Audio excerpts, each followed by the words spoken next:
लगता बड़ी जोर लाज हो, होता वे कमवा काज हो। तो उसका लगता बड़ी जोर लाज हो, होता वे कमवा काज हो। अच्छा तू ही कुछ जुगाड़ कायदा। आजा आजा और हनी से याद कोई दो आजा रुपार कोई दो और हनी से याद कोई दो आजा रुपार कोई दो और हनी से याद कोई दो। Music by Arya Sharma.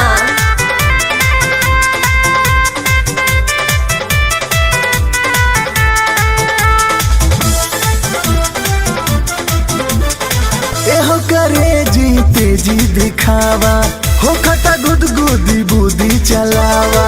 अरे हमर करे जा छोड़ दी रावा चिंता फिक्रिया, पिजरा में बन कली होई राउर चिड़िया। मौसम बहार कायदा।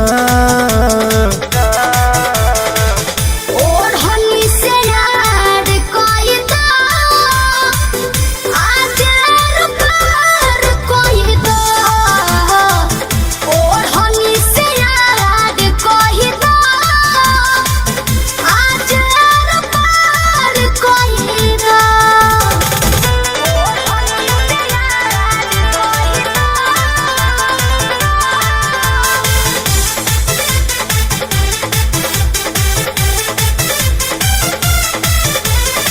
तोहरे पे बामन मोहन के ध्यान हो, आवाना सट जा करे जा से जान हो। आवना कोला अपना मनवा के मोरजी, तोहरे ही खाती होए हो बेदर्दी। शुभ समाचार कायदा।